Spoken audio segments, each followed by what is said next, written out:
There was a moment, sometime in the last decade, that you probably didn't notice happening. It's the moment you stopped being bored, not because your life got more exciting, because the option disappeared. Think about the last time you stood in a queue, or sat on a toilet, or waited for a kettle to boil, and didn't reach for your phone. Try to remember it. If you can't, you're not alone. And that gap in your memory is the subject of this video. For most of human history, boredom wasn't a problem to be solved. It was just time. Waiting for bread to bake, walking somewhere, herding animals, sitting by a fire with nothing to do but think. Researchers studying hunter-gatherer groups like the Hadza of Tanzania found that empty, unstructured time made up a huge chunk of the day, and nobody filled it with anything. They just sat, talked, stared. That dead time wasn't dead at all.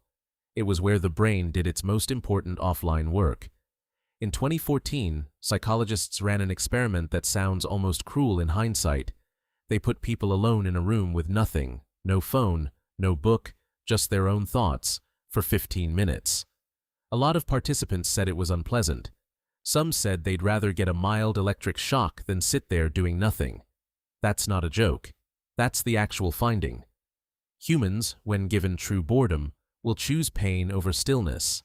And that was in 2014, before short-form video existed in its current form, before the algorithm got good at its job. Here's what almost nobody connects to that experiment. Boredom isn't empty. It's productive in a way that doesn't look like productivity. When your mind has nothing external to grab onto, it doesn't shut off. It wanders. And mind wandering is when the brain's default mode network activates, the same network responsible for memory consolidation, problem solving you didn't know you were doing, and the kind of insight that feels like it just comes to you in the shower. It doesn't just come to you. It comes because you were bored enough to let it.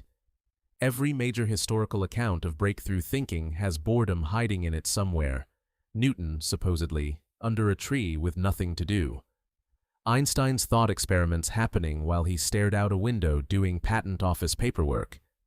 These aren't myths about genius. They're descriptions of what an unoccupied mind does when you stop interrupting it. The problem is, almost nobody's mind goes unoccupied anymore. In 2023, a study tracking over 80,000 people found that the average time someone could focus on a single screen without switching had dropped from 2.5 minutes in 2004 to 47 seconds. That's not a small decline. That's a collapse. And it's not because the tasks got harder. It's because something is built, very deliberately, to fill every micro gap of boredom before your brain even registers it as boredom. The moment your attention starts to drift, which is the exact moment a thought might have surfaced, a notification, a feed, an autoplay catches it first. This is the part that should actually unsettle you. Every platform competing for your attention is optimized by people who understand exactly what they're doing. The goal isn't to entertain you. The goal is to make sure you never reach the discomfort that boredom causes, because that discomfort is also the trigger that makes you put the phone down and think. Interruption is the business model. Boredom was always supposed to feel slightly bad. That bad feeling was the signal to either solve the problem in front of you or let your mind solve something deeper in the background. Remove that discomfort permanently, and you remove the reason most people ever do either. You can already see the cost showing up in the data on attention, memory, and reasoning, the same cluster of skills, in study after study, all moving in the same direction. The decline doesn't look random. It looks targeted, even though no single person designed it that way. It's the result of millions of small interruptions compounding, generation after generation, until uninterrupted thought became a structurally scarce resource instead of a default state. And this is where your generation specifically becomes the hinge point. Anyone born much before the smartphone era had years, sometimes decades, of practice sitting in boredom before it was engineered away. They built the muscle first. You may not have. If you're young enough, every idle moment of your life has had a frictionless escape hatch sitting in your pocket since before you could ride a bike. That's not a moral failing. It's just the environment you were issued.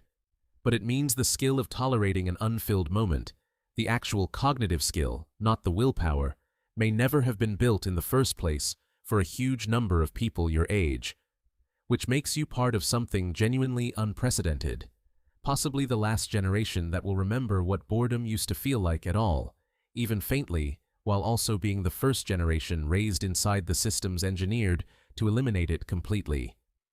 Everyone after you may not even have the memory of the gap to miss it. Here's the part that should change how you think about the rest of today. This isn't really about being more productive or doing some elaborate dopamine detox, or any of the productivity guru language built around this problem. It's simpler and harder than that.